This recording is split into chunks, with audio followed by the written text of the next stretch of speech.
सब लोग भाग रहे हैं, चलो यहाँ। लेकिन हमें पता होना चाहिए कि जहां मस्तक झुक रहा है वो सही जगह है या नहीं है। खैर, अगरबत्ती नहीं जलानी चाहिए। धूपम समर्पयामि आचार्य जी कराते हैं, कहीं भी नहीं लिखा अगरबत्ती समर्पयामि। क्या होता है, बांस होता है उसमें, कहीं नहीं लिखा जलाई जाती है। चलो ये तो सब एक क्रिया है, कोई सही कर रहा है कोई गलत कर रहा है, इसे हम भक्ति नहीं कह सकते। तो भक्ति क्या है?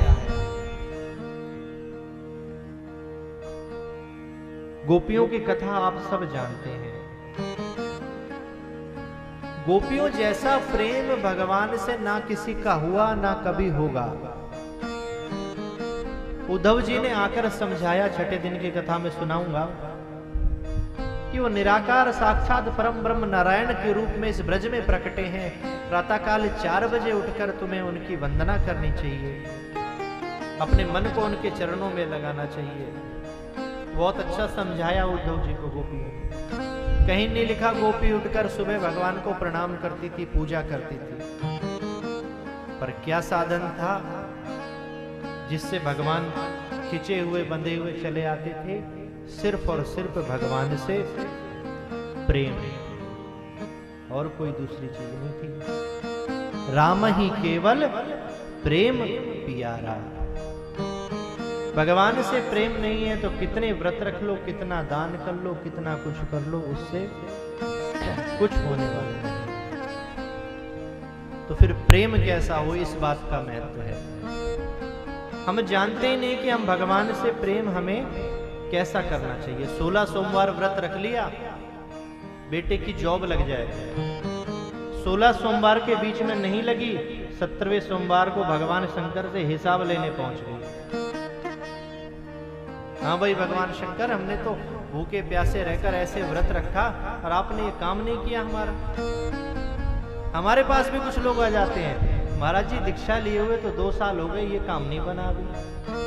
मैंने कहा उस काम बनने के लिए आपने दीक्षा ली नहीं थी, दीक्षा तो भाव से पार होने के लिए ली थी। बोले हमने तो सोचा था काम बनने के लिए ली थी। हमने कहा वापस दे जाओ। कई व्यक्ति ऐसे आए, बोले वापस भी कर सकते हैं। मैंने कहा जब आपने कोई चीज सौदा के तौर पर खरीदी है, 16 सोमवार का व्रत रखा, ये काम हो गया, नहीं हुआ तो भगवान से जाके लड़ पड़े, तो ये भक्ति नहीं है, तो सौदा है। तो भक्ति क्या है? सबसे पहले भगवान के श्री चरणों में प्रेम होना। कैसा प्रेम? निष्काम प्रेम। ठाकुर जी लड्डू गोपाल आप सब रखते हैं, उनसे कैसा प्रेम हो? अभी हमारा रिश्ता भगवान से क्या है? सिर्फ और सिर्फ फॉर्मेलिटी का रिश्ता है, प्रेम नहीं है।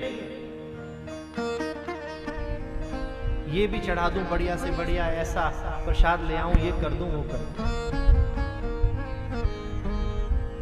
कोई रिश्तेदार आता है आपके यहाँ, क्या बोलते हो? बढ़िया घर साफ सुथरा करके रखते हो, सुंदर सजा कर, नाश्ता पानी इत्यादि सब। आओ आओ जी बैठिए, थोड़ा सा ले लीजिए ना प्लीज, थोड़ा ले लो, ये कर लो वो कर लो। क्या है फॉर्मेलिटी? अपने बेटे को बुलाया अभी कभी ऐसा, प्लीज ले लो। 2 बज के खाना नहीं खाया तूने अभी तक,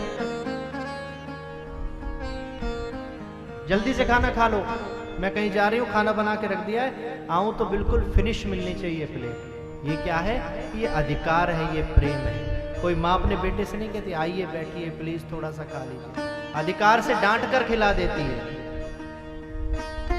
और रिश्तेदार के साथ हम क्या करते हैं? फॉर्मेलिटी करते हैं। एक पिता के 4 पुत्र हैं, एक पुत्र का सबसे ज्यादा दिन में नाम लेता है, सबसे छोटे वाले का बार बार, वो ऐसा है, वो ये करता है, वो कर रहा है। तो सामने वाला अपना आप समझ जाएगा कि 4 में सबसे ज्यादा प्रेम ये छोटे से करता है। आप समझ गए अपने आप। लेकिन कभी विचार करके देखो, 24 घंटे में बिना काम के भगवान का नाम एक बार भी लेते हो? मंत्र जपना, नाम जपना अलग बात है, भगवान को पुकारते हो 24 घंटे में से एक बार?